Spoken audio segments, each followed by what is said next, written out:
네, 반갑습니다. 조코피TV 조현일입니다. 자, 오늘은 동부 컨퍼런스 결승을 또 예상하는 시간을 가져보도록 하겠습니다.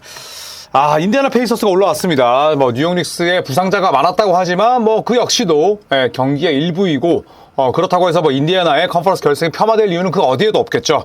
자, 반면 보스턴 셀틱스는 1라운드와 2라운드 모두 다 5경기 만에 끝냈습니다. 그래서 가장 휴식 기간이 길었고 그리고 또 소요 시간도 네 팀 중에 제일 짧았어요. 그래서 인디애나와 보스턴 어떻게 본다면 플레이오프가 시작되기 전 또 정규 시즌이 시작되기 전에 보스턴의 컨퍼런스 결승 파트너로 인디애나를 예상한 분들은 많이 안 계셨을 겁니다. 그런데 인디애나 페이서스가 결국 릭 칼라일이라는 이 명장의 지휘 아래 컨퍼런스 결승까지 진출하는 그런 영예를 맛보게 됐습니다. 자, 우선 보스턴부터 살펴보도록 하겠습니다. 1라운드에서 마이애미 히트를 4대1로 꺾었고요.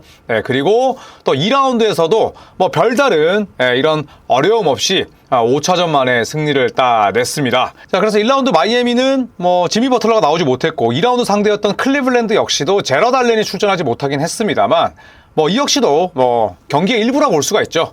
그리고 또 보스턴 셀틱스가 이런 팀들에게 여지를 주지 않고 10게임 만에 끝냈다는 것 자체가 또 셀틱스가 올 시즌 얼마나 강했고 또 30개 팀 가운데 왜 전체 승률 1위인지를 보여주는 장면이 아닐까 생각을 합니다. 자, 그래서 플레이오프 총 10경기를 치르면서 역시나 3점 시도 개수 1위, 성공 개수 1위, 3점 성공률 3위, 3점의 팀다운 그런 성과를 냈었고 TS, 트루 슈팅 퍼센테이지가 전체 1위였습니다. 무려 60%였어요. 그리고 이렇게 3점을 많이 쏘는 팀임에도 불구하고 리바운드가 상당히 강했습니다. 리바운드 득실 차이가 플러스 9.1, 전체 1위였는데 포르징기스가 리바운드를 엄청나게 잘 잡는 빅맨은 아닙니다만 어쨌든 2m 20cm 이상의 빅맨이 빠졌음에도 불구하고 이런 리바운드 수치를 냈다는 점이 아주 긍정적이죠.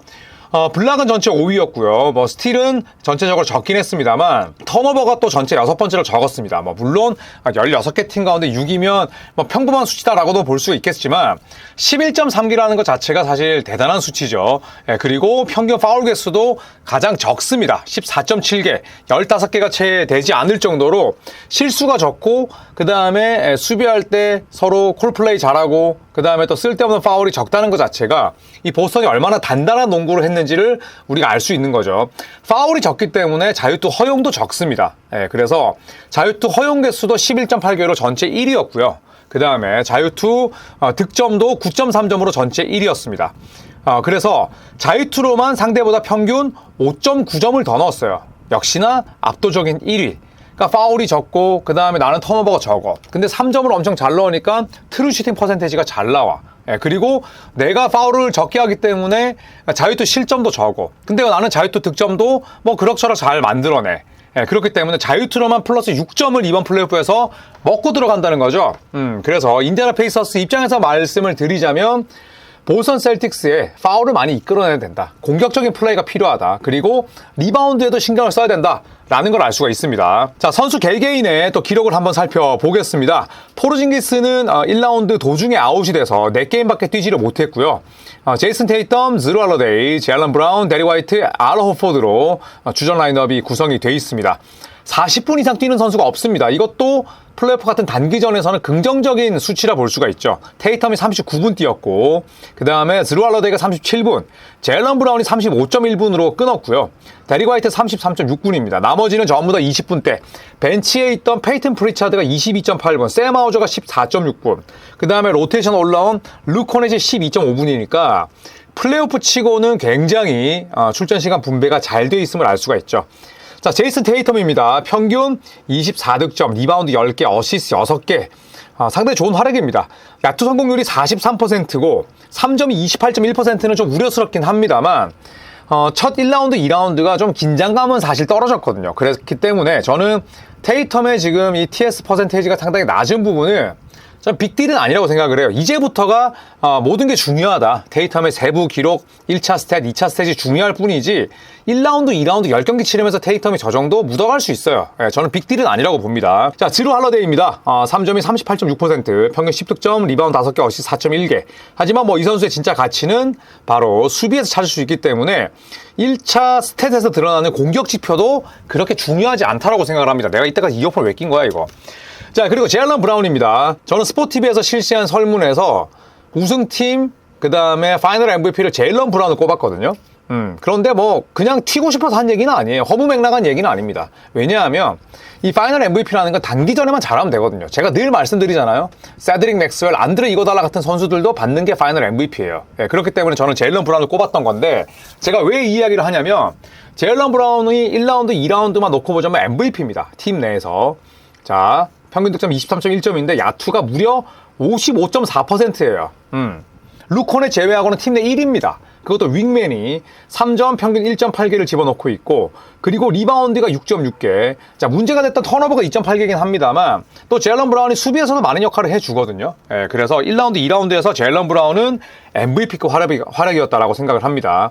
자, 데릭 화이트입니다. 2라운드를 거듭할수록 평균 득점과 뭐 볼륨, 그 다음에 효율이 떨어지긴 했습니다만 18.2득점, 그리고 리바운드 어시스트 3.8개씩, 또 수비에서 뭐 나타나는 그런 강점은 두말할 나위가 없겠고, 그리고 3점 성공 개수가 3.7개, 팀 내 2위가 포르징기스인데 2개, 그 다음이 테이텀과 제일런 브라운이었는데 2배 이상 많아요. 그만큼 데릭 화이트의 활약도 아주 좋았습니다. 자, 알 호포드, 지금 포르징기스가 컨퍼런스 결승 초반에는 결정하기 때문에 호포드 역할도 중요합니다. 그래서 겉으로 드러나는 뭐 기록보다는 호포드가 보이지 않게 공헌하는 팀 디펜스, 허슬, 자, 이런 부분들이 아주 크게 작용을 하는 선수고요. 자, 포르징기스는 4경기만 뛰고 아웃인데 컨퍼런스 결승 도중에 돌아올 수 있다는 소식입니다. 보스턴 셀틱스의 시선은 당연히 파이널을 향해 있기 때문에 컨퍼런스 결승 어느 순간에는 포르징기스를 투입해서 매치 핏, 그 다음에 경기 감각을 다 살필 거예요. 자, 페이튼 프리차드의 플레이오프 10경기도 나쁘진 않았습니다. 필드골 45%, 그리고 7.8득점을 기록을 했고요. 샘 하우저가 5.5점, 루코넷이 4득점. 아래쪽에 있는 뭐 자비어 틸먼, 제이든 스프링어, 뭐 스비 미알룩, 그 다음에 뭐 퀘이타, 브리셋, 월시 이런 선수들은 로테이션 아웃입니다. 자, 그래서 정리하자면 보스턴의 플레이오프 로테이션은 비교적 두꺼운 편이다. 그리고 출전 시간 관리가 잘 됐다. 포르징기스가 아프지만 건강을 잘 유지했고, 그리고 제이슨 테이텀은 이제부터가 시작이다. 제일런 브라운과 데릭 화이트가 첫 10경기 공동 MVP를 줄 만큼 활약이 좋았다. 그리고 알 호포드의 노익장은 여전한 클래스를 과식 중이다. 저는 이렇게 정리를 하겠습니다. 자, 인디애나 페이서스 살펴볼까요? 1라운드 6경기, 2라운드 7경기, 그리고 뉴욕 닉스 원정 메디슨 스퀘어 가든에서 월드 페이머스 가든이잖아요. 월드 페이머스 아레나, 여기서 승리를 따내면서 결국 컨퍼런스 결승에 진출을 했습니다. 자, 보시면 뭐 공격적인 지표가 죄다 상위권이죠. 일단 3점 성공률이 전체 1위였고요. 3점 시도 개수가 전체 4위, 필드골 성공률 1위, 트루 슈팅 퍼센테이지가 전체 2위입니다. 그렇죠? 문제가 있다면 리바운드죠. 보스턴 같은 경우에 리바운드를 뭐 10개 가까이 더 잡아내는데 인디애나는 리바운드 마진이 마이너스예요. 그런데 여기서 우리가 또 뭐 조금 더 익스큐즈를 하자면 뉴욕 닉스는 보스턴과 더불어서 리바운드가 제일 강한 팀이었어요. 그래서 저 수치가 조금 떨어진 감은 있지만 사실 인디애나가 뭐 파스칼 시작하면 리바운드를 잘 잡지만 마일스 터너만 놓고 봤을 때 리바운드에 강한 팀이다라고는 보기는 어렵습니다. 자, 하지만 장점이 또 있죠. 바로 ATR입니다. 어시스트 턴오버 레이시오. 어시스트가 평균 30개 1위, 턴오버가 그런데 10.8개로 2위예요. 그러니까 턴오버가 두 번째로 적다는 겁니다. 굉장히 빠른 농구를 하고 볼을 쉐어하고 볼핸들러 위주의 농구를 하기 때문에 그만큼 스크린도 많이 서는데 실수가 적어요. 그러니까 자멸하는 양상의 경기가 많지 않다는 거죠. 그리고 플레이오프 첫 13경기 동안 평균 득점이 114.2점, 전체 1위입니다. 그러니까 큰 경기에서 경험이 적은 선수들인데 본연의 농구를 했다는 뜻입니다. 그래서 이런 부분들은 상당히 긍정적이고 또 인상적이라고 할 수가 있는 거죠. 자, 보스턴 셀틱스의 강점이 자유투라는 말씀을 드렸는데 지금 보시면 인디애나 페이서스는 파울이 상당히 많은 팀이에요. 평균 20개 이상인데 16개 팀 가운데 11번째로 많았습니다. 그래서 자유투 평균 실점이 18.4점이에요. 너무 많은 거죠. 자유투 평균 득점이 12.3점이니까 마이너스 6.1점을 자유투로 손해를 보고 있다는 뜻이거든요.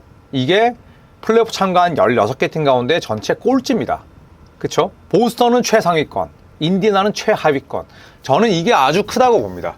그래서 인디애나 페이서스가 굉장히 정제된 공격을 하면서도 페이스 푸시를 하지만 쓸데없는 파울이 많고 반칙 관리가 안 되는 부분, 그 다음에 리바운드가 약한 부분, 이런 것들이 이제 아킬레스건으로 작용을 하지 않을까 생각을 하고요. 자, 선수 개개인의 활약. 인디애나 페이서스만큼 이번 플레이오프에서 건강을 유지하고 있는 팀이 별로 없습니다. 쫙 보시면 13경기 다 풀로 출전한 선수가 무려 8명이죠. 아이지아 잭슨이 11경기 뛰었고요. 잭슨까지가 주요 로테이션입니다. 예, 그 아래쪽으로 젤런 스미스, 덕 맥더먼, 캔들 브라운, 자리스 워커, 제임스 존슨은 전부 다 로테이션 아웃이고요. 더 경이로운 건 출전 시간입니다.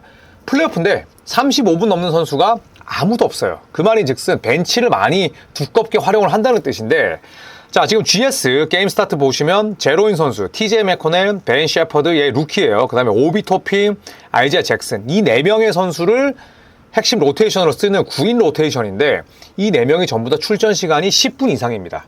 그래서 감독들이 얘기하잖아요. 쟤 아무리 잘하는 선수 벤치에 갖다 박아놓고 출전 시간 짧게 가져가면 마탱이 간다. 그래서 뭐 세븐런이라는 얘기도 있잖아요. 한번 출전시켰을 때 7분 이상 뛰게 한다. 리칼라의 감독도 그런 류의 감독이에요. 플레이오프 중요하지, 에이스 중요하지, 원투펀치 많이 뛰어야지. 하지만 결국 우리가 종국으로 봤을 때는 벤치 멤버들이 주전들을 쉬는 시간을 잘 메우고 거기서 경쟁력을 키워서 차이점을 만들어내야 된다는 지론을 가지고 있어요. 그래서 보스턴도 좁은 로테이션 아니지만 인디애나의 이 로테이션 자체는 충분히 매력적이라 할 수가 있죠. 자, 파스칼 시아캄이 팀 내 득점 1위였고요. 그 다음에 리바운드도 팀 내에서 가장 많이 걷어냈습니다. 자유투도 1라운드에 비해서 2라운드에 많이 끌어올리면서 59.3%고요. 할리버튼이 부진하다 하지만 평균 18득점에 어시스트 8개, 그리고 3점은 3.5개를 37.5%로 넣었습니다. 8개 던지면 3개 넣는다는 얘기죠. 자, 그리고 에런 니스미스는 수비형 선수인데 야투가 많이 올랐습니다. 43%, 평균 10.5득점, 그리고 수비에 강점이 있는 선수고요. 자, 마일스 터너도 노련미를 과시하고 있죠. 17.5득점, 장기인 블락샷이 1.8개, 그리고 3점이 2.5개니까 뭐 굉장히 귀한 자원입니다. 앤드류 네마드 역시 1라운드보다 2라운드가 훨씬 나았어요. 또 2라운드도 라운드를 거듭할수록 더 좋은 활약 펼치면서 평균 득점을 13득점, 어시스트 4.8개, 32분이나 뛰고 있고요. 진짜 강점은 역시 벤치입니다.